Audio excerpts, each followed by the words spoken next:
Hello, നമസ്കാരം. എല്ലാവർക്കും sleeping pills audio ടൈമിലേക്ക് സ്വാഗതം. കനകച്ചിലങ്ക എന്ന നോവലിൻ്റെ 10ാമത്തെ അധ്യായം അവസാന ഭാഗത്തിലേക്ക്.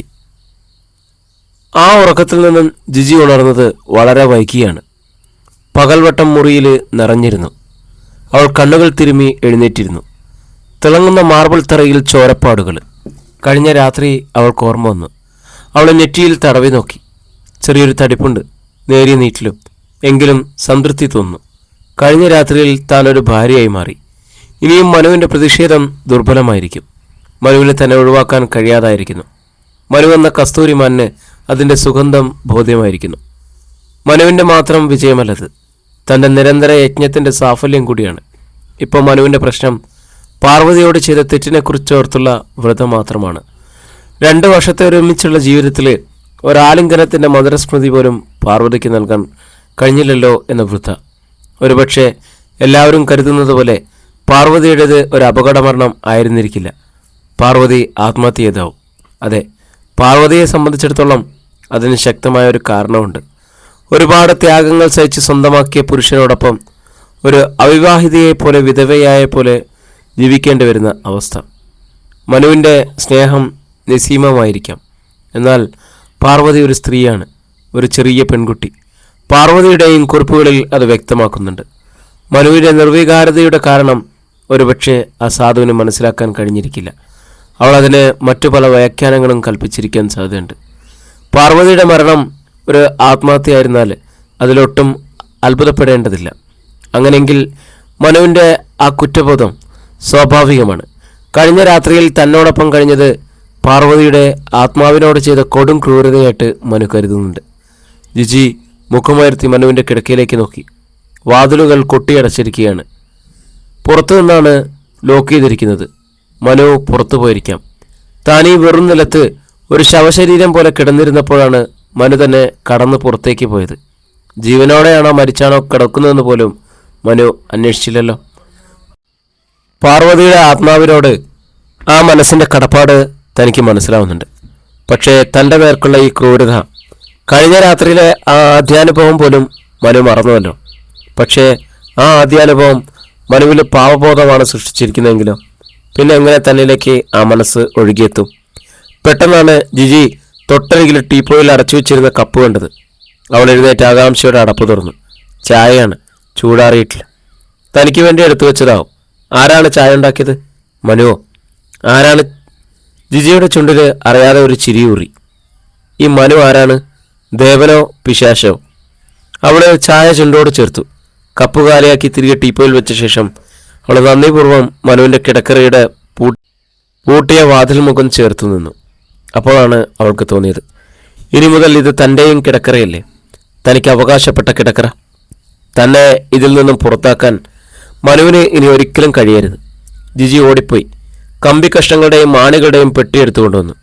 അവൾ എളുപ്പം ആ പൂട്ട് തുറന്നു. കഴിഞ്ഞ രാത്രിയിൽ തന്നെ ധന്യയാക്കിയ ആട്ടുകെട്ടിൽ പട്ടുകിടക്ക. അപ്പോഴാണ് അവൾ ഒരു അത്ഭുതം കണ്ടത്. കിടക്കയുടെ പട്ടുവിരിയിൽ വാടിയൊരു മുല്ലമാല. ഇതെങ്ങനെ വന്നു? കഴിഞ്ഞ രാത്രിയിൽ താൻ പൂ ചൂടിയിരുന്നില്ലല്ലോ. അല്ലെങ്കിലും പൂ ചൂടുന്ന ശീലമേ ഇല്ല. ആദ്യകാലത്ത് മനുവിനെ പ്രീണിപ്പിക്കാൻ വേണ്ടിയാണ് മുടിയിൽ പൂവ് അലങ്കരിച്ചിരുന്നത്. ഇതൊരു പക്ഷേ പാർവതിയുടെ ചിത്രത്തിൽ ചാർത്താൻ മനു പുറത്തുനിന്നും വാങ്ങിക്കൊണ്ടുവന്നതാവാം. ജിജി ആ മാല എടുത്ത് വാസനിച്ചു നോക്കി. ചതഞ്ഞുപോയ പൂക്കൾ. ഏതോ സ്ത്രീ മുടിയിൽ ചൂടിയിരുന്ന് കിടക്കിൽ തിരിഞ്ഞും മറിഞ്ഞും കിടന്നുറങ്ങിയപ്പോൾ അറിയാതെ പൊഴിഞ്ഞു പോയതുപോലെയുണ്ട്. ജിജിക്ക് നന്നായി വിസ്മയമുണ്ടായി. അവൾ മെല്ലെ കുനിഞ്ഞ് ആ കിടക്കയിലും തലയിണയിലും മുഖം ചേർത്തു. സ്ത്രീയുടെ സുഗന്ധം തങ്ങി നിൽക്കുന്നു. അത് തൻ്റെ ദേഹത്തു നിന്നും കഴിഞ്ഞ രാത്രിയിൽ ഉതിർന്നത് തന്നെയാണ്. പെട്ടെന്നാണ് തലയണയോട് ചേർത്ത് വെച്ചിരുന്ന അവളുടെ കയ്യിൽ എന്തോ തടഞ്ഞത്. നോക്കുമ്പോൾ അതൊരു കാസറ്റാണ്. ടേപ്പ് കോൺഫിഡൻഷ്യൽ എന്നെഴുതിയ കാസറ്റ്. ഒരിക്കൽ തന്നിൽ നിന്നും മനു ബലമായി ഒളിച്ചു വെച്ചത്. ഒരുപക്ഷെ മനുവിൻ്റെയും പാർവതിയുടെയും ജീവിതത്തിലെ വളരെ പ്രധാനപ്പെട്ട ഏതെങ്കിലും നിമിഷങ്ങൾ ഇതിൽ പകർത്തിയിട്ടുണ്ടാവും. ഇനി ഇത് പ്ലേ ചെയ്ത് കേൾക്കണമെങ്കിൽ വീണ്ടും മനുവിൻ്റെ ടേപ്പ് റെക്കോർഡർ മോഷ്ടിക്കണമല്ലോ എന്ന് വിചാരിച്ചതുള്ളൂ. മുന്നിലെ മേശയിൽ മനുവിൻ്റെ കാസറ്റ് പ്ലെയറും കണ്ടെത്തി. ജിജിക്ക് ആഹ്ലാദം. ഒരുപക്ഷെ കഴിഞ്ഞ രാത്രിയിൽ മനു ഇത് പ്ലേ ചെയ്ത് കേട്ടിരിക്കാം. പാർവതിയെ ഓർത്ത് മനു ഏറ്റവും കൂടുതൽ വേദനിച്ചിട്ടുണ്ടാവുകയും ചെയ്യാം. അത് കഴിഞ്ഞ രാത്രിയിലാണല്ലോ. ജിജി കാസറ്റ് പ്ലേ ചെയ്തു. പ്ലെയറിലിട്ട് ബട്ടൺ അമർത്തുകയാണ്. പാറു, ഓർക്കുന്നോ നീ അന്നൊരിക്കൽ എന്നോട് പറഞ്ഞ കഥ? മനുവിൻ്റെ ശബ്ദം പുറത്തു വന്നു. രാജകുമാരനെ സ്നേഹിച്ച യക്ഷിയുടെ കഥ. രാവുകൾ തോറും രാജകുമാരൻ്റെ കിടക്കറയിലെത്തുന്ന യക്ഷി. ഒരു നിമിഷം പോലും രാജകുമാരനെ പിരിയാനാവാത്ത വിധം സ്നേഹിച്ചു പോയ യക്ഷി. അവർക്കിടയിൽ രാവുകൾ മാത്രമേ ഉണ്ടായിരുന്നുള്ളൂ. പകലുകൾ വിരഹത്തിൻ്റെതായിരുന്നു.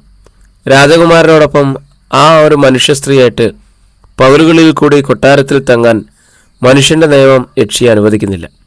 രാജകുമാരനെയും കൊണ്ട് യക്ഷികളുടെ ലോകത്തേക്ക് ചെല്ലാൻ യക്ഷികളുടെ നിയമവും അനുവദിക്കുന്നില്ല. താൻ ഒപ്പമില്ലാത്ത പകലുകളിൽ രാജകുമാരൻ ശ്രദ്ധയെങ്ങാൻ മറ്റന്തപുര സ്ത്രീകളിലേക്ക് തിരിഞ്ഞാലോ, സുന്ദരനായ രാജകുമാരനെ അവരെങ്ങാനും കാമിച്ചാലോ, ആ സംശയമാണ് യക്ഷിയെ ഏറ്റവും ഭയങ്കരമായ അവസ്ഥയിലെത്തിച്ചത്. എന്നേക്കുമായി അടുക്കാൻ വയ്യ, ഒരു നിമിഷം പോലും പിരിയാനും വയ്യ. എത്ര ദയനീയമായിരുന്നു ആ യക്ഷിയുടെ അവസ്ഥയെന്ന് ഒന്ന് ആലോചിച്ച് നോക്കൂ. അവർക്ക് എപ്പോഴും രണ്ട് ലോകമാണ്. ഒടുവിലാണ് രാജകുമാരനെ ഒരു മുത്തുമാലയാക്കി കഴുത്തിലണിഞ്ഞുകൊണ്ട് യക്ഷി പറന്നുപോയത്.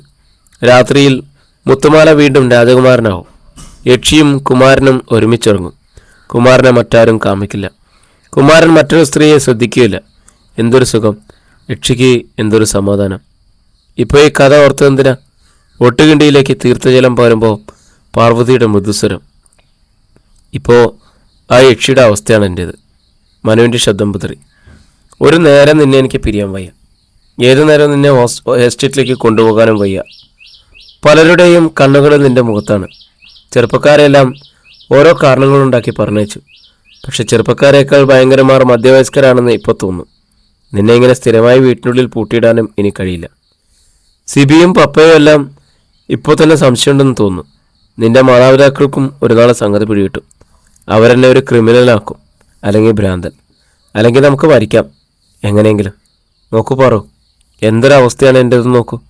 ആ യക്ഷിയെപ്പോലെ നിന്നെ ഒരു മുത്തുമാലയാക്കി കഴുത്തിലണിയാൻ എനിക്ക് സാധിക്കുന്നില്ലല്ലോ, അല്ലെങ്കിൽ ഒരു ചിത്രമാക്കി എൻ്റെ പോക്കറ്റിൽ സൂക്ഷിക്കാൻ. രണ്ടാമത് പറഞ്ഞ കാര്യം മനുവിനെ സാധിക്കാവുന്നതേ ഉള്ളൂ. ചില്ലുടയുന്നത് പോലെയായിരുന്നു ഈ കുറിയാസ്വരം. എങ്ങനെ? മനുവിൻ്റെ ചോദ്യത്തിൽ വേപതു. എന്നെ കൊന്നുകളയാ, എന്നിട്ട് എൻ്റെ ചിത്രം പോക്കറ്റിൽ സൂക്ഷിക്കാം. യക്ഷിയെപ്പോലെ മനുവിന് സമാധാനമായിട്ട് ജീവിക്കാമല്ലോ. പിന്നീട് എന്നെ ആരും കാണുകയില്ല, ഞാനും ആരെയും കാണുകയില്ലല്ലോ. അതൊരു പൊട്ടിക്കരച്ചിലായിരുന്നു. ജിജി കാസറ്റ് പ്ലെയർ ഓഫാക്കി. വല്ലാത്തൊരു നടുക്കം ബാധിച്ചിരുന്നു. തലയണയിൽ മുഖമുയർത്തി അവളെ തളർന്നു കിടന്നു. എന്തൊരു ജീവിതമായിരുന്നു മനുവിൻ്റെയും പാർവതിയുടെയും. പരസ്പരം മറന്നു സ്നേഹിച്ചിട്ടും തീവ്രവേദനയിലായിരുന്നില്ലേ അവരുടെ അനുഭവം. ഭാര്യയെ മുത്തുമാലയാക്കി കഴുത്തിലണിയാൻ മോഹിച്ച ഭർത്താവ്, ആ ഭർത്താവിൽ നിന്നും ഒരാലിംഗനത്തിൻ്റെ മധുരം പോലും ലഭിക്കാതെ പോയ ഭാര്യ. ഭർത്താവിൻ്റെ സമാധാനത്തിനു വേണ്ടി ആ ഭാര്യ സ്വയം മരിച്ചതാണോ, അതോ അവളെ ഭർത്താവ് കൊന്നതോ? ജിജിക്ക് ആ കിടക്കയിൽ വീർപ്പുമുട്ടൽ അനുഭവപ്പെട്ടു. അവൾ എഴുന്നേറ്റ് പാർവതിയുടെ ചിത്രം പ്രതിഷ്ഠ ശ്രീലകത്തേക്ക് ഓടി. പ്രിയ പാറു, എനിക്കൊന്നും മനസ്സിലാവുന്നില്ലല്ലോ. ഒന്നും. ജിജി വിതുമ്പി. ഒന്നെനിക്കറിയാം, അതൊരു സാധാരണ അപകടമായിരുന്നില്ല. നീ സ്വാഭാവികമായും മരിക്കുകയായിരുന്നു പാറു. പാറു, നീ സ്വയം തീ കൊളുത്തി മനുവിൻ്റെ മനസ്സമാധാനത്തിന് വേണ്ടി, നിന്റെ ചിത്രവും പോക്കറ്റിൽ സൂക്ഷിച്ച് മനുവിന് സമാധാനമായിട്ട് ജീവിക്കാൻ വേണ്ടി. അല്ലെങ്കിൽ മനു നിന്നെ കൊന്നുകളഞ്ഞു, സംശയത്തിൻ്റെ ഒരു പൊടി പോലും കൂടാതെ. ഇതിലേതാണ് ശരി? പാർവതിയുടെ മുഖം അപ്പോഴും പുഞ്ചിരി പൊഴിച്ചുകൊണ്ടിരിക്കുന്നു. പെട്ടെന്ന് ജിജി ശ്രദ്ധിച്ചു. പാർവതിയുടെ വീണയുടെ മുകളിൽ വെച്ചിരുന്ന കനകച്ചിലങ്കുകൾ കാണാനില്ല.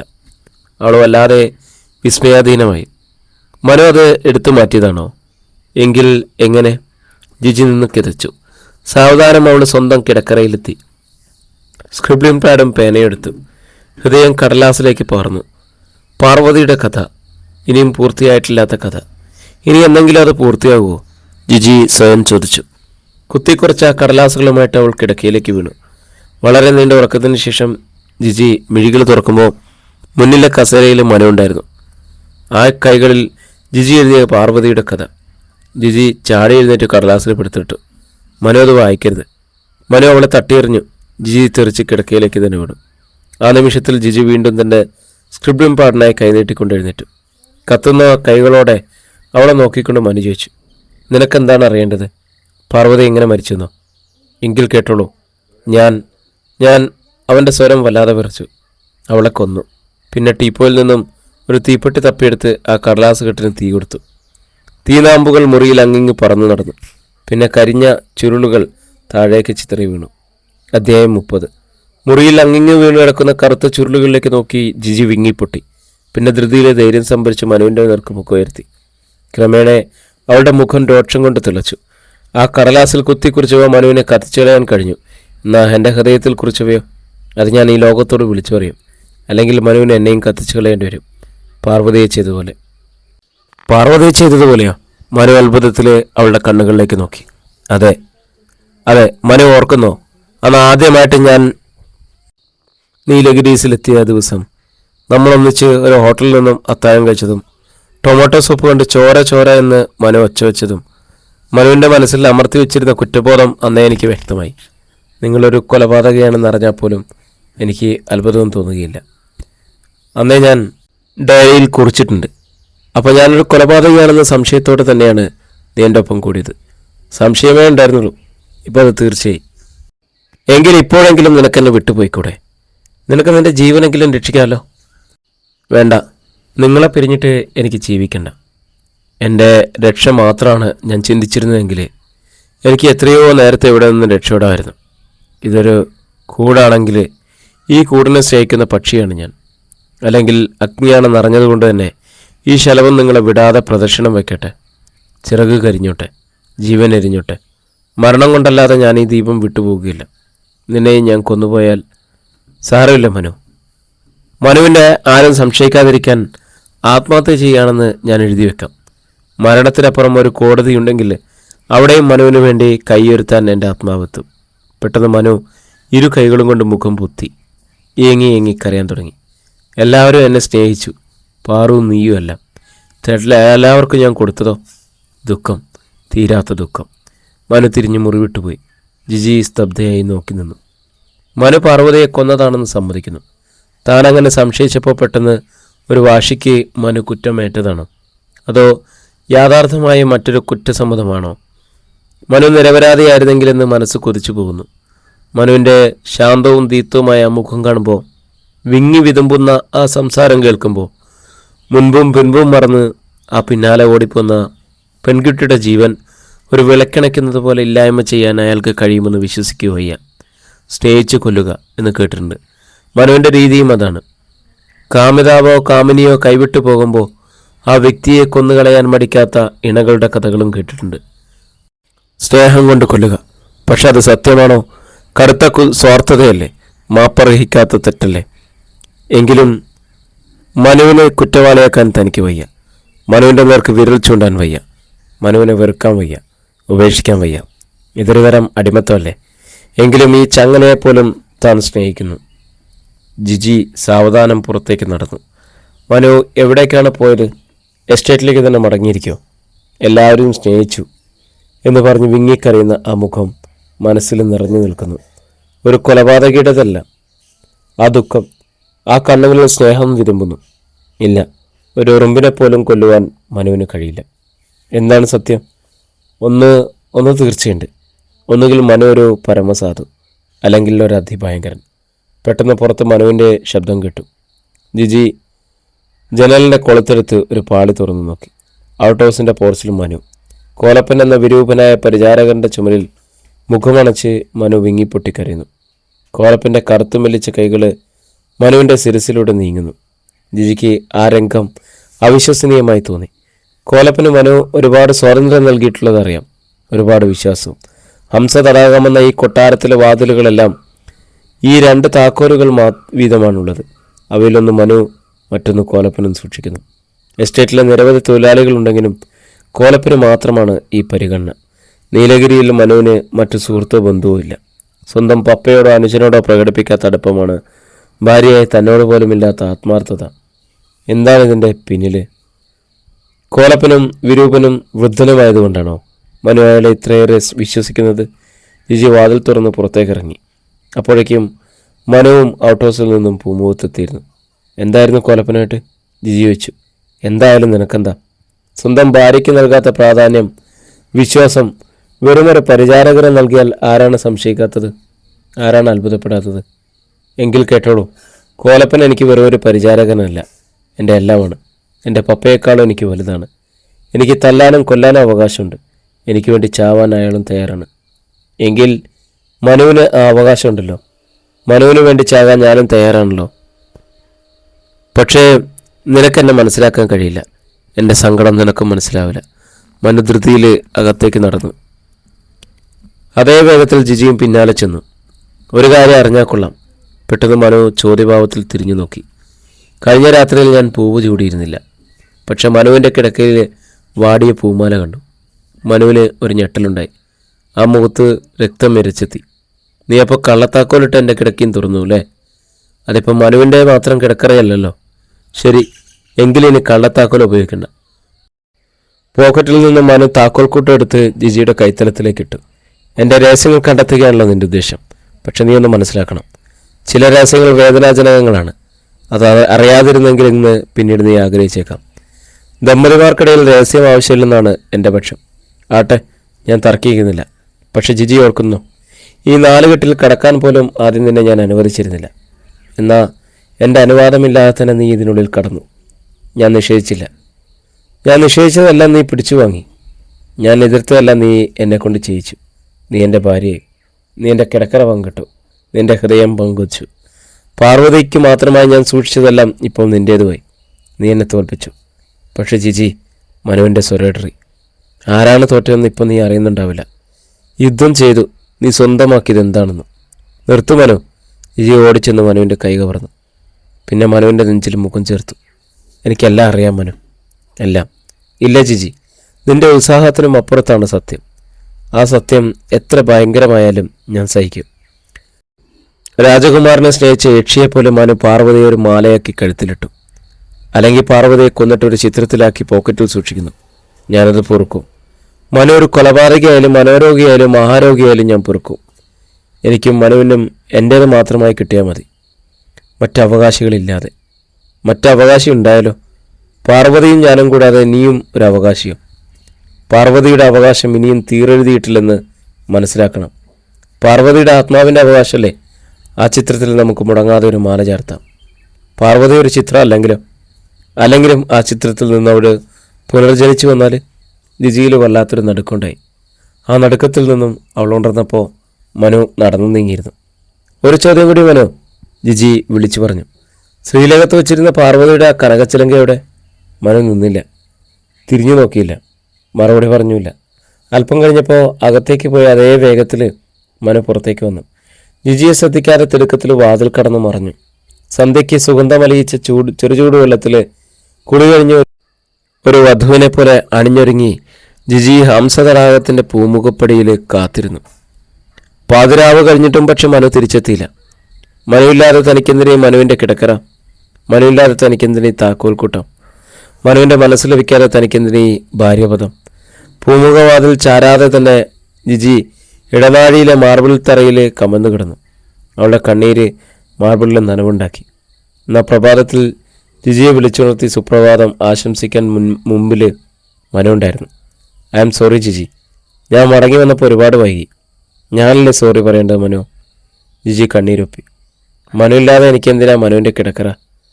മനുവിനെ കിട്ടാതെ എനിക്കെന്തിനാ ഒരു താക്കോൽക്കൂട്ടം? ജിജി അത് നിലത്തെറിഞ്ഞു. പിന്നീടുള്ള ദിവസങ്ങളിൽ മനു കൃത്യമായി മടങ്ങിയെത്തിയെങ്കിലും ജിജി മനഃപൂർവ്വം മനുവിൽ നിന്നും ഒഴിഞ്ഞു മാറി. ഒരാഴ്ച നിശബ്ദത നീങ്ങി. എന്നാൽ മനുവിൻ്റെ കിടക്കറ വൃത്തിയാക്കാൻ കോലപ്പൻ എത്തിയപ്പോൾ ജിജിക്ക് സഹിച്ചില്ല. വേണ്ട, ഇനി മുതൽ അത് കോലപ്പൻ്റെ ജോലിയല്ല. എന്നേക്കാൾ സ്ഥാനം ഇവിടെ കോലപ്പനാണ്. എന്നാൽ കോലപ്പൻ്റെ സ്ഥാനമെങ്കിലും എനിക്ക് കിട്ടുമെന്ന് നോക്കട്ടെ. വളരെ വിമ്മിഷ്ടത്തോടു കൂടിയാണ് കോലപ്പൻ തിരിച്ചുപോയത്. ഉടൻ മുറി വൃത്തിയാക്കാനുള്ള ഉപകരണമായിട്ട് ജിജി മനുവിൻ്റെ കിടക്കറയിൽ കടന്നു. കാർപ്പറ്റും മറ്റും വൃത്തിയാക്കേണ്ടത് എങ്ങനെയെന്ന യഥാർത്ഥത്തിൽ അവൾക്ക് അറിയുമായിരുന്നില്ല. ഹംസതടാകത്തിലെ എല്ലാ മുറികളും മാർബിൾ തറകളായിരുന്നു.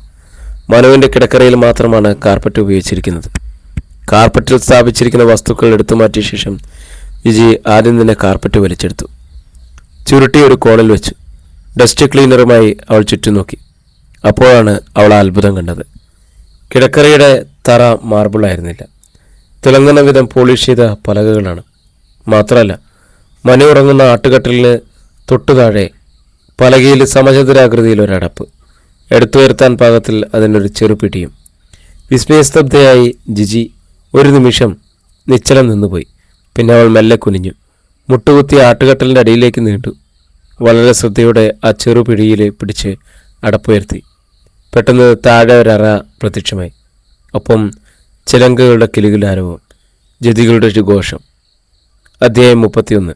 വിസ്മയത്തിലും ഭീതിയിലും ജിജിയുടെ ശരീരം വിറയ്ക്കാൻ തുടങ്ങി. ഏതോ അപസർപ്പക കഥയിൽ വായിച്ചിട്ടുള്ള തരം നിലവറയുടെ രഹസ്യവാതുക്കലാണ് താനെന്ന് അവൾ സൂക്ഷിച്ചു. മനു തീർച്ചയായും ഒരു രഹസ്യം സൂക്ഷിപ്പുകാരൻ തന്നെ. എവിടെ നിന്നാണ് ജതിയും ചിലമ്പൊലിയും ഒഴുകി വരുന്നത്? മനുവിൻ്റെ കാസറ്റുകളിൽ നിന്നോ? എങ്കിൽ ഇതിനുള്ളിൽ ആരെങ്കിലും ഉണ്ടാവണമല്ലോ. തുറക്കപ്പെട്ട വാതിലിനുള്ളിലേക്ക് ജിജി എത്തി നോക്കി. മങ്ങിയ വെട്ടത്തിൽ താഴേക്കുള്ള കോണിപ്പടികൾ കാണാം. താഴേക്ക് ഇറങ്ങിച്ചെന്നാലോ? അവൾ ആലോചിച്ചു. ഇതൊരു ചതിക്കുഴിയാണെങ്കിലോ? ഉള്ളിൽ വല്ല അപകടവും പതിയിരിക്കുന്നുണ്ടാവുമോ? പാർവതിയുടെ അന്ത്യത്തിന് പിന്നിൽ മനുവിൻ്റെ കൈയുണ്ടെങ്കിൽ അതേ കൈ തന്നെയും വെറുതെ വിടില്ല. മനുവിൻ്റെ മനസ്സിൻ്റെ പ്രവർത്തനം പ്രവചിക്കാനാവുന്ന തരത്തിലായിരിക്കണമെന്നില്ല. പെട്ടെന്ന് ജിജിയുടെ ചിന്ത തിരിഞ്ഞു. ഏതായാലും തൻ്റെ ഭർത്താവിൻ്റെ കിടക്കറയാണല്ലോ ഇത്. അതുകൊണ്ട് എന്തെങ്കിലും ചതി ഇതിലടങ്ങിയിട്ടുണ്ടെങ്കിൽ അതിൻ്റെ സൂത്രധാരനും അദ്ദേഹം തന്നെ ആയിരിക്കുമെന്ന് തീർച്ചയുണ്ട്. മനുവിന് വേണ്ടി മരിക്കാൻ പോലും തയ്യാറുള്ള താൻ ഇവിടെ ഭയക്കേണ്ട ആവശ്യമുണ്ടോ? എന്നിട്ടും വളരെ സൂക്ഷിച്ചാണ് ജിജി കോണിയിലേക്ക് കാലെടുത്ത് വെച്ചത്. പിടച്ചിറങ്ങാൻ കൈപ്പിടിയുണ്ടായിരുന്നു, അതിൻ്റെ സൗകര്യമുണ്ടായിരുന്നു. താഴേക്ക് ഇറങ്ങി ചെല്ലുന്തോറും ഗീതവും ചിലമ്പൊലിയും കൂടുതൽ വ്യക്തമായി. ആരോ മതിമറന്ന് നൃത്തം ചെയ്യുകയാണ്. ഒപ്പം സ്ത്രീസ്വരത്തിൽ സുഗതമായ ഗീതവും. ജിജി കാതോർത്തു. സ്വാതി തിരുനാൾ പദമാണ്. കാസറ്റുകളുടെ പരിചിതമായ പാർവതിയുടെ അതേ സ്വരം. കാസറ്റ് തന്നെയാവും, അല്ലാതെ പാർവതിയുടെ ആത്മാവ് ആടുകയും പാടുകയും ചെയ്യുന്നതായിട്ട് വിചാരിച്ചുകൂടല്ലോ. മനു തന്നെയാവും കാസറ്റ് പ്ലേ ചെയ്യുന്നത്. ഒരിക്കൽ പാർവതി നൃത്തം ചെയ്യുമ്പോൾ അറിഞ്ഞോ അറിയാതെയോ പകർത്തിയെടുത്തത്. പക്ഷെ ഒരു സംശയം. മനുവാണ് കാസറ്റ് പ്ലേ ചെയ്യുന്നതെങ്കിൽ എങ്ങനെയാണ് കക്ഷി ഇതിനുള്ളിലെത്തിയത്? എസ്റ്റേറ്റിലേക്ക് എന്ന ഭാവത്തിൽ മനു പുറത്തേക്കാണല്ലോ പോയത്. ഒരുപക്ഷെ ഈ നിലവറയ്ക്ക് അപ്പുറത്തു നിന്നും കടന്നു വരാൻ രഹസ്യമാർഗങ്ങളോ വാതിലുകളോ ഉണ്ടെങ്കിലോ? രഹസ്യങ്ങൾ സൂക്ഷിക്കുന്ന ആളാണല്ലോ. ഈ നിലവറ പണിത ഒപ്പം അവിടേക്ക് അകത്തുനിന്നും പുറത്തുനിന്നും വരുവാനും പോകുവാനുള്ള സംവിധാനങ്ങൾ ഒരുക്കിയിരിക്കും. എസ്റ്റേറ്റിലേക്കാണെന്ന ഭാവത്തിൽ പുറത്തുപോയ ആൾ രഹസ്യവാതിലൂടെ നിലവറയിലെത്തിയിരിക്കും. തൻ്റെ പ്രവൃത്തികളെ നിരീക്ഷിക്കാനുള്ള ഉദ്ദേശത്തിൽ എത്തിയതായിരിക്കുമോ? രഹസ്യങ്ങൾ ചോർത്തുന്നതിൽ ഒരു വിദഗ്ധയാണ് താനെന്ന് മനു മനസ്സിലാക്കിയിട്ടുണ്ടാവും. എങ്കിൽ ഇത്തവണ താൻ പിടിക്കപ്പെട്ടു തന്നെ.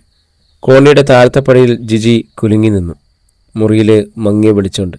അത് വിളക്കുകളുടേതല്ല, മുറിയുടെ പാടി തുറന്ന ജനാലകളുടെയും പകൽ വെളിച്ചമാണ്. അപ്പം ഈ നിലവറയുടെ വാതിൽ തുറക്കുന്നത് ഭൂഗർഭത്തിലേക്കല്ല, ഭൂമിയുടെ ഉപരിതലത്തിലേക്ക് തന്നെയാണ്. ഈ നിലവറയ്ക്കുള്ളിൽ ഒരാൾക്ക് സാധാരണ ജീവിതം നയിക്കാനാവും. എന്തിനാവും മനു ഇങ്ങനെ ഒരു നിലവറ പണിതത്? ഹംസ തടാകമെന്ന ഈ 4 കെട്ട് പണിതപ്പോൾ ഈ നിലവറയും നിർമ്മിച്ചിരിക്കാം. രഹസ്യങ്ങൾ സൂക്ഷിക്കാനായി പണിയിപ്പിച്ചതാവും. അന്ന് തൊട്ടേ രഹസ്യങ്ങൾ സൂക്ഷിക്കുന്നുണ്ടാവും. അത് മറ്റാരും ചോർത്താതിരിക്കാനാവും സ്വന്തം പപ്പയോ മമ്മയോ സഹോദരങ്ങളോ പോലും ഇതിനുള്ളിൽ കടക്കാൻ അനുവദിക്കാതിരുന്നതും മുറികൾ പൂട്ടി താക്കോലുകൾ സ്വന്തം കൈവശം സൂക്ഷിച്ചിരിക്കുന്നതും. ജിജിമല്ലെ കോണിപ്പടിയിൽ നിന്ന് താഴേക്ക് കാലെടുത്ത് വെച്ചതും മിനുസമുള്ള മാർബിൾ തറയിലാണ്. തൊട്ടപ്പുറത്ത് മുറിയിൽ നിന്നെന്ന പോലെ ഗീതവും ചിലങ്കകളുടെ താളവും കേൾക്കുന്നത്.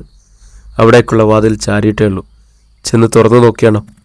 മനുവാണകത്തെങ്കിലും ഒരു പൊട്ടിത്തെറി ഉണ്ടാവും തീർച്ച. നിലവറയുടെ രഹസ്യം ചോർത്തിയതിന് എന്തു വേണമെങ്കിലും പറയട്ടെ, തന്നെ കൊന്നുകൊള്ളട്ടെ. ദമ്പതിമാർക്കിടയിൽ ഇത്രമാത്രം രഹസ്യ അറകളും പൂട്ടുകളും ഉണ്ടായിക്കൂടാ. ചോദിച്ചാൽ പറയാൻ തക്ക മറുപടിയുണ്ട്. ഒരുപക്ഷെ അകത്തുള്ളത് മനുവല്ലെങ്കിലും. മനുവല്ലെങ്കിൽ പിന്നെ ആരാ? കോലപ്പനോ?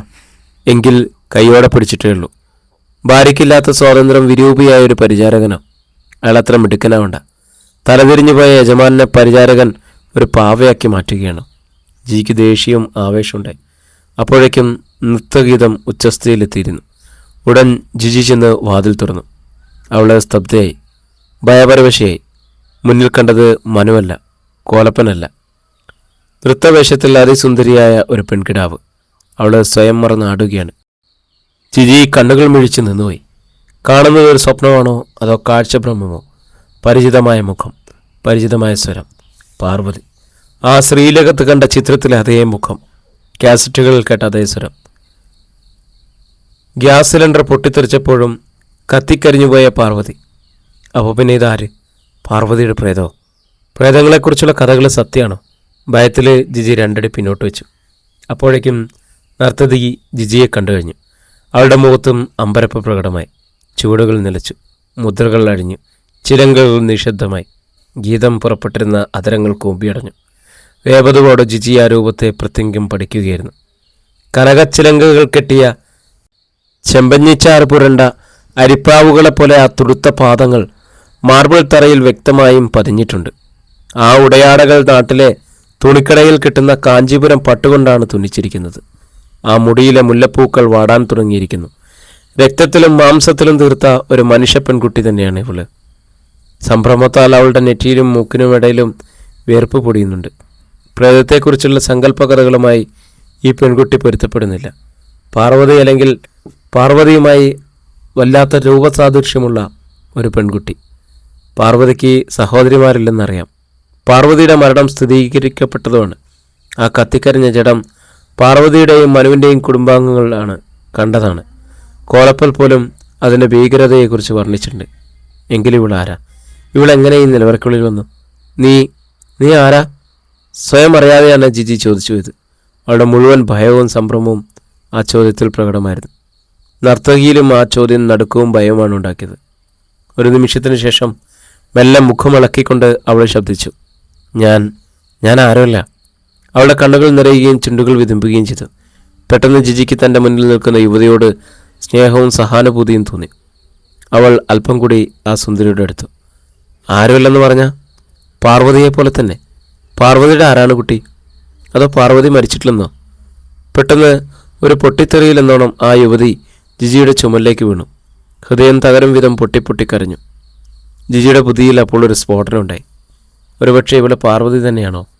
പാർവതി മരിച്ചുപോയി എന്നത് ഒരു കടങ്കഥയോ? എങ്കിൽ മനുവിൻ്റെയും പാർവതിയുടെയും കുടുംബാംഗങ്ങളും കോലപ്പനും കണ്ട കത്തിക്കരിഞ്ഞ ശരീരം. പരസ്പരം പൊരുത്തമില്ലാത്ത കാര്യങ്ങളാണ് താൻ ഇതുവരെ അറിഞ്ഞവയെല്ലാം. ജിജി സാവധാനം തൻ്റെ ചുമലിൽ തലവെച്ച് കിടക്കുന്ന യുവതിയുടെ മുഖം പിടിച്ചുയർത്തി. അവൾ മനുഷ്യ സ്ത്രീയല്ലേ എന്ന സംശയം നിശേഷം നീങ്ങിയിരുന്നു. അവളോടുള്ള ഭയം. പാർവതി, കുട്ടി പാർവതി തന്നെയല്ലേ? ഞാൻ പാർവതിയുടെ ആത്മാവ് മാത്രമാണ്. വിക്കിയാണ് അവൾ പറഞ്ഞത്. ഉടൻ ജിജി ആ കയ്യിൽ കടന്നു പിടിച്ചു. വെറുതെ എന്നെ കളിപ്പിക്കാൻ നോക്കണ്ട. കുറച്ചൊക്കെ ലോകം കണ്ടിട്ടുള്ള പെണ്ണാ ഞാൻ. എനിക്കറിയേണ്ടത് ഇത് പാർവതിയാണോ എന്നാണ്. ആത്മാവായാലും ശരീരമായാലും. ഈ നിൽക്കുന്നത് പ്രേതമാണെന്ന് എന്നെ തെറ്റിദ്ധരിപ്പിക്കാൻ വെറുതെ പാടുപെടണ്ട. ഞാൻ ആരായാലെന്താ? ഈ നിലവരയ്ക്കപ്പുറം എനിക്കൊരു ജീവിതമില്ല. ഇപ്പോഴും എൻ്റെ ചോദ്യത്തിനുള്ള ഉത്തരമില്ല. വെറുതെ ആളുകളെ ഭ്രാന്ത് പിടിപ്പിക്കണമെന്നില്ലെങ്കിൽ തുറന്നു പറയൂ. നീ ആരായാലും നിന്നെ മനസ്സിലാക്കാനും വിശ്വസിക്കാനും അംഗീകരിക്കാനും കഴിയുന്ന നിന്നെപ്പോലൊരു പെണ്ണാണ് ഞാൻ. ഇല്ല, ഞാൻ ആരാണെന്ന് പറഞ്ഞാൽ നിനക്കത് വിശ്വസിക്കാൻ കഴിയില്ല ജിജി. അംഗീകരിക്കാനും കഴിയില്ല. നീ തകർന്നു പോകും, മരിച്ചു പോകും. ഞാൻ മൂലം ആരും ഒന്നും നശിക്കുന്നത് എനിക്കിഷ്ടമല്ല. പെട്ടെന്ന് അവൾ തിരിഞ്ഞു പുറത്തേക്ക് ഓടാനായി ആഞ്ഞു. അത് പ്രതീക്ഷിച്ചതുപോലെ ജിജി ആ കൈത്തണ്ടയിൽ പിടിച്ചു നിർത്തി. ഇല്ല, ഞാൻ നശിക്കില്ല, മരിക്കില്ല. പറയൂ, എനിക്കറിയണം, അറിഞ്ഞേ തരൂ. നീ ആരാണ്? ഞാൻ തിരിഞ്ഞു നിന്ന് യുവതിയുടെ കണ്ണുകളിലേക്ക് നോക്കി. ആ ചുണ്ടുകൾ വല്ലാതെ വിറച്ചു. ഞാൻ പാർവതിയാണ്. അധ്യായം 32. തൻ്റെ മുന്നിൽ നിൽക്കുന്ന യുവതി പാർവതിയുടെ പ്രേതമാണെന്ന് പറഞ്ഞിരുന്നെങ്കിൽ പോലും ജിജി ഇത്ര ഞെട്ടുമായിരുന്നില്ല. നീ പാർവതിയാണോ എന്ന് ചോദിച്ചുവെങ്കിലും ഞാൻ പാർവതിയാണ് എന്ന മറുപടി വിശ്വസിക്കാൻ ജിജിക്ക് ആവുമായിരുന്നില്ല. ജിജി തകർന്നുപോയി. ഒരു പ്രേതത്തെ കണ്ടു ഭയന്നോണം ജിജി തുറിച്ച മിഴികളോടെ നിന്നു. മരിച്ചു പോയതായിട്ട് എല്ലാവരും വിശ്വസിച്ചിരുന്ന പെൺകുട്ടി. ഗ്യാസ് സിലിണ്ടർ പൊട്ടിത്തെറിച്ച് കത്തിക്കരിഞ്ഞതായി പറയപ്പെടുന്ന ശരീരം. ഒരുപക്ഷെ എല്ലാവരും ചേർന്നോ തന്നെ മടയാക്കുകയായിരുന്നോ? എങ്കിൽ അതിൻ്റെ ആവശ്യം? അതാ മനുവാണോ തന്നെ ചതിച്ചത്? തന്നെ മാത്രമല്ല, 2 കുടുംബങ്ങളെയും പരിചിതരമായ എല്ലാവരെയും തെറ്റിദ്ധരിപ്പിച്ചത്? അതോ ഈ പെൺകുട്ടി പറയുന്നത് കളവാണോ? ജിജി വീണ്ടും പാർവതിയുടെ കയ്യിൽ കടന്നു പിടിച്ചു. ഇപ്പോൾ നീ പറഞ്ഞത് കളവല്ലേ? പാർവതിയുടെ രൂപസാദൃശ്യമുള്ള മറ്റേതോ പെൺകുട്ടിയല്ലേ നീ? പാർവതിയുമായി രൂപസാദൃശ്യമുള്ളതിനാൽ മനു നിന്നെ ഇവിടെ കൊണ്ടുവന്ന് താമസിച്ചിരിക്കുകയല്ലേ? അതോ നീ ഒരു മനുഷ്യ സ്ത്രീയല്ലെന്നോ? കലാകാരനായ മനു പാർവതിയുടെ ഒരു പ്രതിമയുണ്ടാക്കി അതിന് ജീവൻ പകർന്നു എന്ന് പറഞ്ഞാൽ ഞാൻ വിശ്വസിക്കാം. എന്നാൽ കത്തിക്കരിഞ്ഞുപോയ പാർവതിയുടെ ജഡം, ഇതാണ് ഞാൻ പറഞ്ഞത്. ഞാൻ ആരാണെന്ന് പറഞ്ഞാൽ ജിജിക്ക് വിശ്വസിക്കാൻ കഴിയില്ലെന്ന്, അംഗീകരിക്കാൻ കഴിയില്ലെന്ന്. എനിക്കറിയേണ്ടത് സത്യമാണ്. മനുവിനോട് ചോദിക്കൂ. സത്യം ബോധിപ്പിക്കേണ്ടത് അദ്ദേഹമല്ലേ? മനു, കള്ളങ്ങൾ കൊണ്ട് 4 കെട്ടും നിലവറയും തീർക്കുന്ന ആള്, രഹസ്യങ്ങളുടെ സൂക്ഷിപ്പുകാരൻ. എനിക്ക് ആ മനുഷ്യനെ വിശ്വാസമില്ല. നോക്കൂ, ഇങ്ങനെയൊന്നും പറയരുത് എൻ്റെ മനുവിനെ പറ്റി. എൻ്റെ സഹോദരി, നീ തന്നെ സത്യം പറയൂ. എന്നെ ഈ വിഡ്ഢി സ്വർഗത്തിൽ നിന്നും രക്ഷിക്ക്. ജിജിക്ക് കരച്ചിൽ വന്നു. അവൾ കൈത്തലങ്ങൾ കൊണ്ട് മുഖം പൊത്തി ഏങ്ങി. മരിച്ചുപോയ പാർവതി എങ്ങനെയാണ് പുനർജനിച്ചു വരുന്നത്? കത്തിക്കരിഞ്ഞുപോയ ആ ശരീരത്തിൽ നിന്നും എങ്ങനെയാണ് പഴയ അതേ പാർവതി പ്രത്യക്ഷപ്പെടുക? ഒരാഴ്ച മുമ്പായിരുന്നു ജിജി എന്നെ കണ്ടിരുന്നെങ്കിൽ ഞാൻ ഈ രഹസ്യം പറയില്ലായിരുന്നു. ഇപ്പോൾ എൻ്റെയും മനുവിൻ്റെയും ജിജിയുടെയും ഈ ധർമ്മസങ്കടത്തിൽ നിന്നും രക്ഷിക്കാൻ ഞാൻ എല്ലാം പറഞ്ഞേ തീരുന്നതെന്ന് തോന്നുന്നു. അവിടെ നിന്ന് നിശ്വസിച്ചു. ജിജി കണ്ണുമയ്ക്കാതെ അവളെ തന്നെ നോക്കിയിരുന്നു. ജിജി വീണ്ടും ഞെട്ടരുത്. പാർവതി മരിച്ചിട്ടില്ല. അവളുടെ ശരീരം കത്തിക്കരിഞ്ഞിട്ടില്ല. പിന്നെ മനുവിൻ്റെയും പാർവതിയുടെയും വീട്ടുകാരും കോലപ്പനം കണ്ട കത്തിക്കരിഞ്ഞ മൃതദേഹം. കോലപ്പൻ എവിടെ നിന്നോ കൊണ്ടുവന്ന ഒരു അനാഥ ശവമാണ്. ഗ്യാസ് സിലിണ്ടർ തകർന്ന് കത്തിക്കരിഞ്ഞത്. ജിജി സ്തബ്ധയായി. കുറേ നിമിഷങ്ങൾക്ക് ശേഷമാണ് വീണ്ടും അവൾക്ക് ശബ്ദം ലഭിച്ചത്. അപ്പോൾ അതാണ് മനുവിനും കോലപ്പനും തമ്മിലുള്ള ആത്മബന്ധത്തിൻ്റെ രഹസ്യം അല്ലേ? ആട്ടെ, എന്തിനായിരുന്നു മനു അത് ചെയ്തത്? ഞാൻ മരിച്ചു പോയതായിട്ട് ലോകത്തെ ബോധിപ്പിക്കാൻ. അതിൻ്റെ ആവശ്യം? ജിജി ഇതിനകം എല്ലാം മനസ്സിലാക്കിയിരിക്കല്ലോ. എൻ്റെ വീട്ടുകാരോ മനുവിൻ്റെ വീട്ടുകാരോ എന്നെ കാണാൻ വരുന്നത് മനുവിന് ഇഷ്ടമായിരുന്നില്ല. മനു ഒഴികെ മറ്റാരും എന്നെ കാണരുത്. മനുവിനെ അല്ലാതെ മറ്റാരെയും ഞാൻ സ്നേഹിക്കരുത്. എൻ്റെ ലോകം മനുവിന് മാത്രമായിട്ട് ചുരുങ്ങണം. പെറ്റമ്മയിലേക്ക് പോലും എൻ്റെ ശ്രദ്ധ തിരിയുന്നത് മനുവിന് അസഹ്യമായിരുന്നു. എന്നാൽ ഞാൻ ജീവിച്ചിരിക്കുമ്പോൾ ഞങ്ങൾക്ക് അവരെ പൂർണ്ണമായിട്ടും ഒഴിവാക്കാനും കഴിയില്ല. എന്നെ കൊന്നുകൊള്ളാൻ മനുവിന് ഞാൻ അനുവാദം കൊടുത്തു. പക്ഷെ ഞാനില്ലാത്ത ഭൂമിയിൽ മനുവിന് ജീവിക്കാനും വയ്യ. ബാക്കി ഞാൻ പൂർണ്ണമാക്കാം. രാജകുമാരനെ പോലെ യക്ഷിയുടെ സൂത്രം മനുവിനെ കൊണ്ട് സാധിക്കുകയില്ലല്ലോ. അതുകൊണ്ട് പാർവതി മരിച്ചുപോയതായിട്ട് എല്ലാവരെയും ബോധിപ്പിച്ചിട്ട് ഈ നിലവറ പണിത് പാർവനെ ഇതിനുള്ളിൽ അടച്ചു. മുകളിൽ അതിമനോഹരമായ ഒരു സ്മൃതി മന്ദിരവും പണിതു. അതെ, പാർവതിയുടെ മുഖം കുനിഞ്ഞു. ഈ 4 കെട്ടിൻ്റെയും നിലവറയുടെയും പണി നടക്കുന്ന ഘട്ടത്തിൽ പാർവതി എവിടെ ഒളിച്ചിരുന്നു? താഴ്വരയിലുള്ള കോലപ്പൻ്റെ കുടിലിൽ. രാത്രിയിൽ മനു അവിടെ എത്തും. മനുവിൻ്റെ ഈ സ്നേഹം ക്രൂരമാണെന്ന് പാർവന് തോന്നിയിട്ടില്ലേ? ക്രൂരമായാലും നിന്ദ്യമായാലും എൻ്റെ മനുവിൻ്റെ സ്നേഹം എനിക്ക് അത്യാവശ്യമാണ്. ഈ നിലവറയിൽ ഞാനൊരു രാജകുമാരിയായാണ് ജീവിക്കുന്നത്. അത് സത്യമാണെന്ന് ജിജിക്ക് തോന്നി. നിലവറയിലെ ഏകാന്തവാസത്തിൻ്റെ യാതൊരു പാടുകളും പാർവതിയിലില്ലായിരുന്നു. ശ്രീലേഖത്തെ ചിത്രത്തിൽ കണ്ട ജ്വലിക്കുന്ന സൗന്ദര്യത്തിന് യാതൊരു മങ്ങലുമില്ല. എസ്റ്റേറ്റിൽ പോകുന്ന നേരത്തെ മാത്രമേ ഞങ്ങൾ പിരിയാറുള്ളൂ. അല്ലാത്തപ്പോഴെല്ലാം എൻ്റെ മനു എൻ്റെ ഒപ്പമുണ്ട്. ഞാനറിയാതെ യാതൊന്നും മനുവിൻ്റെ ജീവിതത്തിലോ എസ്റ്റേറ്റിലോ സംഭവിക്കില്ല. ജിജി ഇവിടെ ആദ്യമായി വന്ന ദിവസം ഞാൻ വ്യക്തമായി ഓർക്കുന്നുണ്ട്. പാർവതിയുടെ അനുവാദം വാങ്ങാനെന്ന് പറഞ്ഞ് മനു അകത്തേക്ക് വരുമ്പോൾ ജിജി കരുതിയിരിക്കുക മനു പാർവതിയുടെ ആത്മാവിനോട് അനുവാദം വാങ്ങുന്നതെന്നല്ലേ. ജിജിയുടെ തീവ്രമായ സ്നേഹം അറിഞ്ഞപ്പോൾ ജിജിയെ വിവാഹം ചെയ്യാൻ മനുവിനെ പ്രേരിപ്പിച്ച് ഞാനാണ്. ആ വിവാഹ ദിനത്തിൽ പോലും ഒരു രാത്രി ഇവിടം വിട്ടു നിൽക്കാൻ മനു തയ്യാറാവാതിരുന്നത് എന്തുകൊണ്ടാണെന്ന് ജിജിക്കിപ്പോൾ മനസ്സിലായി കാണുമല്ലോ. എനിക്ക് മനസ്സിലാകാത്ത ഒന്നുണ്ട്. ഈ നിലവറയിൽ ജീവിച്ച് സ്നേഹത്തിൻ്റെയും ത്യാഗത്തിൻ്റെയും ദേവതയാകാൻ കഴിഞ്ഞ പാർവതിക്ക് ഒരു രാവിൽ പോലും മനുവിൻ്റെ ഭാര്യയാകാൻ കഴിഞ്ഞില്ലല്ലോ. എന്നിട്ടും എല്ലാം മറഞ്ഞുകൊണ്ട് പാറു എന്നെക്കൂടി ഈ ത്രികോണത്തിൻ്റെ 3-ാം കോണിൽ കൊണ്ടുവന്നിട്ടു. അന്ന് എൻ്റെ പപ്പ വന്ന് എന്നെ ഇവിടെ നിന്നും കൂട്ടിക്കൊണ്ടു പോയപ്പോൾ മനു എന്നെ തിരിച്ചു വിളിക്കാതിരുന്നെങ്കിൽ? ജിജിയുടെ തീവ്രമായ സ്നേഹം അറിഞ്ഞുകൊണ്ട് ജിജിയെ തിരിച്ചു വിളിപ്പിച്ച് ഞാനാണ്. ജിജിയെ ഞാൻ എനിക്ക് പകരമായി കണ്ടു. ജിജിക്കെങ്കിലും മനുവിൻ്റെ ജീവൻ രക്ഷിക്കാൻ കഴിഞ്ഞെങ്കിലോ, സാധാരണ ജീവിതത്തിലേക്ക് മടക്കിക്കൊണ്ടുവരാൻ കഴിഞ്ഞെങ്കിൽ? ജിജിയുടെ കണ്ണുകൾ അത്ഭുതാധാരങ്ങളാൽ വിടർന്നു. എൻ്റെ പ്രതീക്ഷ നിറവേറി. കഴിഞ്ഞ ആഴ്ച പാർവതിയുടെ സ്വരേടറി. അത് മനു പാർവതിയോട് പറഞ്ഞോ? ഉവ്. ജിജി വിങ്ങിപ്പൊട്ടി. കഴിഞ്ഞ ആഴ്ചയിൽ ജിജിക്കുണ്ടായിരുന്ന ഭാഗ്യം എനിക്കും ലഭിച്ചു. ഞാനും ഒരു ഭാര്യയായി. മനുവിൻ്റെ കിടക്കയിൽ ജിജി കണ്ടെത്തിയ ഒരു വാടിയ മുല്ലമാല എൻ്റെ മുടിയിൽ നിന്നും കൊഴിഞ്ഞതാണ്. ഓൻ്റെ പാറു, വേദനയോടെ ജിജി വിളിച്ചു. ജിജിയുടെ കൈവിരലുകൾ പാർവതിയുടെ നീണ്ട മുടിയിഴകളെ തലോടി. എനിക്കിപ്പോൾ എല്ലാം അവിശ്വസനീയമായി തോന്നുന്നു. മരിച്ചു പോയതായി എല്ലാവരും കരുതിയിരുന്ന പെൺകുട്ടി ജീവനോടെ ഒരു നിലവറയിൽ. മരിച്ചുപോയ തൻ്റെ മകൻ്റെ മൃതദേഹം ഒരു തൈലത്തോണിയിൽ സൂക്ഷിച്ചുകൊണ്ട് രോഗിയായ അവൻ ജീവനോടെ അകമുറിയിൽ കിടക്കുന്നതായി വർഷങ്ങളോളം ലോകത്ത് ബോധിപ്പിച്ച ഒരമ്മയുടെ കഥ കേട്ടിട്ടുണ്ട് ഞാൻ. എന്നാൽ ഇവിടെ ഒരാൾ ജീവിച്ചിരിക്കുന്ന ഭാര്യയെ നിലവറയിൽ അടച്ചു സൂക്ഷിച്ചുകൊണ്ട് അവൾ മരിച്ചു പോയതായിട്ട് ലോകത്ത് ബോധ്യപ്പെടുത്തിക്കൊണ്ടിരിക്കുന്നു. കഷ്ടം. ഞാൻ ബലമായി സംശയിച്ചു പാർവതിയെ മനു കൊന്നു കളഞ്ഞുവെന്ന്. ഇല്ലെങ്കിൽ മനുവിൻ്റെ കൈത്തെറ്റുകൊണ്ട് പാർവതി മരിച്ചു. അറിഞ്ഞോ അറിയാതെയോ പാർവതിയുടെ അന്ത്യത്തിന് മനു അങ്ങനെ കാരണമായി. ടൊമാറ്റോ സൂപ്പ് കാണുമ്പോൾ മനു അത് ചോരയായി തോന്നിയിരുന്നത് ആ കുറ്റബോധത്തിലാവുമെന്ന് ഞാൻ കരുതി. പാർവതിയുടെ ചുണ്ടിലൊരു ചുവപ്പ് വിടുന്നു. ടൊമാറ്റോ സൂപ്പ് മാത്രമല്ല, ചുവന്ന ചായം കണ്ടാലും മനു അപ്സെറ്റാവും. മനുവിൻ്റെ ജീവിതത്തെ ആകെ മാറ്റിമറിച്ച ആ ബൈക്ക് ആക്സിഡൻ്റ് ആവും അതിൻ്റെ കാരണമെന്ന് എനിക്ക് തോന്നുന്നു.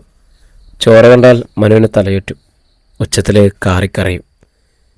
മറ്റൊന്ന്, പാറുവിനെ ഈ നീണ്ട മുടി മനു മുറിച്ചു കളഞ്ഞതായിട്ട് അറിഞ്ഞപ്പോൾ അങ്ങനെ ഒരു ക്രൂരതയ്ക്ക് മുതിർന്ന മനു പാർവതിയെ കൊല്ലുവാനും മടിക്കില്ലല്ലോ എന്ന് ഞാൻ ഓർത്തു. അത് തെറ്റ്. മനുവല്ല, ഞാൻ തന്നെയാണ് എൻ്റെ മുടി മുറിച്ചത്. ഒരിക്കലും ഗ്യാസ് സിലിണ്ടർ മാറ്റാനെത്തിയ ചെറുപ്പക്കാരൻ എൻ്റെ നീണ്ട മുടിയിലേക്ക് അത്ഭുതത്തോടെ പലകുറി നോക്കുന്നത് ഞാൻ കണ്ടു. മനു എന്നോട് പറഞ്ഞു, എൻ്റെ പാറു, നിൻ്റെ ഈ നീണ്ട മുടി എന്നെ സങ്കടപ്പെടുത്തുന്നുവെന്ന്. അന്ന് ഞാൻ തന്നെയാണ് എൻ്റെ മുടികളെ മുറിച്ചു കളഞ്ഞത്, എൻ്റെ മനുവിൻ്റെ മനസ്സമാധാനത്തിന് വേണ്ടിയിട്ട്. നിലവറയിലായ ശേഷം ഞാൻ വീണ്ടും മുടി നീട്ടി വളർത്തി. ഇതിനുള്ളിൽ മറ്റൊരു സൗന്ദര്യം ആരും എന്നെ കാണുന്നില്ലല്ലോ. എൻ്റെ പാറു, നിൻ്റെ ഈ അപൂർവ സ്നേഹത്തിന് മുന്നിൽ ദൈവത്തിന് പോലും മുട്ടുകുത്തും. ഞാൻ നിൻ്റെ ഈ കാലിലൊന്ന് തൊട്ടോട്ടെ. ജിജി പെട്ടെന്ന് കുനിഞ്ഞു. അവൾ തൊട്ടത് ആ കനകച്ചിലങ്കയിലായിരുന്നു. ഇത് ശ്രീലകത്തിരുന്ന അതേ കനകച്ചിലങ്കയല്ലേ? അതെ, ഈ ചിലങ്കകൾ എനിക്ക് എടുത്തു തരണമെന്ന് ഞാൻ കഴിഞ്ഞ ആഴ്ചയിലാണ് മനുവിനോട് ആവശ്യപ്പെട്ടത്. കാലങ്ങൾക്ക് ശേഷം വീണ്ടും എനിക്ക് നൃത്തം ചെയ്യാൻ മോഹം. കാരണം ജിജിക്കറിയാമല്ലോ. എന്നാൽ പെട്ടെന്ന് പാർവതിയുടെ മുഖം മാറി. കഴിഞ്ഞ ആഴ്ച മുതൽ എൻ്റെ മനുവിന് ധർമ്മസങ്കടവും ആരംഭിച്ചു. നമ്മൾ രണ്ടുപേരെയും മനു ഒരുപോലെ സ്നേഹിക്കുന്നു. ആരെയും ഉപേക്ഷിക്കാൻ മനുവിന് സാധിക്കില്ല. ഞാൻ തിരിച്ചു പോയിക്കോളാം പാറു. പാർവതിയുടെ കൈത്തലങ്ങളിൽ മുഖമണച്ച് വിങ്ങിക്കറിഞ്ഞുകൊണ്ട് ജിജി പറഞ്ഞു. നോ, പാർവതി അവളെ തടഞ്ഞു. നമുക്ക് രണ്ടുപേർക്കും ഇവിടെ ഒരുപോലെ ജീവിക്കാം. ലോകത്തിൻ്റെ കണ്ണിൽ ഇപ്പോൾ പാർവതി ജീവിച്ചിരിക്കുന്നില്ല. ഈ നിലവറയിലാണ് എൻ്റെ സ്വർഗം. മുകളിലെ നാലുകെട്ടിൽ ജിജി ഉണ്ടായിരിക്കണം. ഇപ്പോൾ മനുവിൻ്റെ ഭാര്യ ജിജിയാണ്. മനുവിൻ്റെ ഗ്രാനിക്കും ജിജിയുടെ പപ്പയ്ക്കും ഒരു ഗുഡ് ന്യൂസ് കൊടുക്കണ്ടേ? ഇല്ല, ജിജി ഉച്ചത്തിൽ കരഞ്ഞു. പാർവതി ജീവിച്ചിരിക്കുന്നില്ല എന്ന വിശ്വാസത്തിലാണ് ഞാൻ മനുവിൻ്റെ ജീവിതത്തിലേക്ക് ബലമായിട്ട് കടന്നു വന്നത്. ആദ്യം എനിക്ക് അതൊരു തമാശയായിരുന്നു. പിന്നെ ഒരു ഡിറ്റക്റ്റീവിൻ്റെ ത്രില്ല് അനുഭവപ്പെട്ടു. ഒടുവിൽ ഞാൻ പോലും അറിയാതെ ഞാൻ പെട്ടെന്ന് ജിജി കണ്ണീർ തുടച്ചു നിവർന്നു. എന്നാൽ പാർവതിയുടെ പകരക്കാരിയാവാൻ എനിക്കാവില്ല. പാർവതിയുടെ മുന്നിൽ ഞാൻ ആരുമില്ല. പാർവതിയുടെ സ്നേഹത്തിന് മുന്നിൽ എൻ്റെ സ്നേഹമൊന്നുമല്ല. പാറു സന്തോഷമായിട്ട് മനുവിനോടൊപ്പം ജീവിക്കണം. ഈ നിലവറയിലല്ല, മുകളിലെ നാലുകെട്ടിൽ. സ്വന്തം സുഗന്ധം തിരിച്ചറിഞ്ഞ കസ്തൂരിമാനാണിപ്പോൾ നമ്മുടെ മനു. ഉടൻ ജിജി തിരിഞ്ഞോടി കോണി വഴി മുകളിലേക്ക്. അവൾ മുകളിലെത്തുമ്പോൾ മുറിയിൽ മനു ഉണ്ടായിരുന്നു, ആകെ തകർന്നവനായിട്ട്. മനുവിനെ കണ്ടതും ജിജി മന്ദസിച്ചു. എൻ്റെ മനു എന്നോട് പൊറുക്കണം. സ്നേഹം കൊണ്ടാണെങ്കിലും ഞാൻ ഒരുപാട് വിഷമിപ്പിച്ചു. ഇനി എൻ്റെ മനു സുഖമായിട്ട് ജീവിക്കും, എനിക്കത് തീർച്ചയുണ്ട്. അവൾ തിടുക്കത്തിൽ മനുവിൻ്റെ കവിളിലൊരു ഉമ്മ നൽകി. ചെവിയിൽ നോവിക്കാതെ ഒരു തിരുമും. My good boy. പിന്നെ പൊട്ടിച്ചിരിച്ചുകൊണ്ട് അവൾ പുറത്തേക്കൂടി. നിമിഷങ്ങൾ കഴിഞ്ഞതേ ഉള്ളൂ. നിലവറയുടെ കോണി വഴി പാർവതിയും മനുവിൻ്റെ മുന്നിലെത്തി. മനു, ജിജി തിരിച്ചു വിളിക്കൂ. ഒരിക്കൽ കൂടി. ഇനി എനിക്കതിനാവില്ല പാറു. നീ പറഞ്ഞതെല്ലാം ഞാൻ അനുസരിച്ചിട്ടുണ്ട്. ഇതെനിക്ക് വയ്യ മോളെ. മനു വിങ്ങി കരഞ്ഞു. എങ്കിൽ ഞാൻ വിളിക്കാം. മനു എൻ്റെ ഒപ്പം വന്നാൽ മതി. മനുവിൻ്റെ കയ്യിൽ പിടിച്ചു വലിച്ചുകൊണ്ട് പാർവതി ജിജിയുടെ മുറിയിലേക്ക് ഓടി. പക്ഷെ ആ കിടക്കയിൽ ഒരു തുണ്ട് കടലാസ് മാത്രമേ അവശേഷിച്ചിരുന്നുള്ളൂ. പാറു, ഗ്രാനിക്കും പപ്പയ്ക്കും ഒരു ഗുഡ് ന്യൂസ് കൊടുക്കണേ. കുറേ സമയത്തേക്ക് അവർ ഇരുവരും സ്തബ്ധരായി നിന്നുപോയി. പിന്നെ ഓടി പൂമുഖത്തേക്ക്. അകലെ പോലും ജിജിയെ കാണാനുണ്ടായിരുന്നില്ല. മനു ഗ്യാരേജിൽ നിന്നും കാറ് പുറത്തെടുത്തു. പാർവതിയും കാറിൽ കയറി. കാർ ഒന്നാമത്തെ വളവ് തിരിഞ്ഞതേ ഉള്ളൂ. അവർ കണ്ടു. തൊട്ടുതാഴെയുടെ കൊക്കയുടെ മുന്നിലെ ജിജി. അവർ നിന്നു. മനുവും പാർവതിയും ചാടിയിറങ്ങി. ഇരുവരും ഒരേ സ്വരത്തിൽ വിളിച്ചു, ജിജി. ജിജി തിരിഞ്ഞു നോക്കി. പിന്നെ അവളുടെ സ്ഥിരം ശൈലിയിൽ ഇരു കൈത്തലങ്ങളും കൊണ്ട് മുഖം പൊത്തി പൊട്ടിച്ചിരിച്ചു. കുറേ നാളുകൾക്ക് ശേഷമായിരുന്നു മനു ആ ചിരി കാണുന്നത്. ഇപ്പോൾ അവളുടെ കണ്ണുകൾ നിറഞ്ഞിട്ടുണ്ടാവുമെന്ന് മനു ഓർത്തു. എന്നാൽ ഒരിക്കൽ കൂടി ആ പേര് വിളിക്കാൻ അവർക്ക് കഴിയും മുമ്പേ മൂടൽ മഞ്ഞിൽ അവൾ അപ്രത്യക്ഷയായി കഴിഞ്ഞിരിക്കുന്നു. പ്രിയരെ, നിങ്ങൾ കേട്ടത് കനകച്ചലങ്ക എന്ന നോവലിൻ്റെ അവസാന ഭാഗമാണ്. നാളെ മുതൽ പുതിയൊരു നോവലുമായിട്ട് വീണ്ടും കാണുന്നു. ഒത്തിരി സ്നേഹത്തോടെ നിങ്ങളുടെ സ്വന്തം ജാഷി വയനാട്.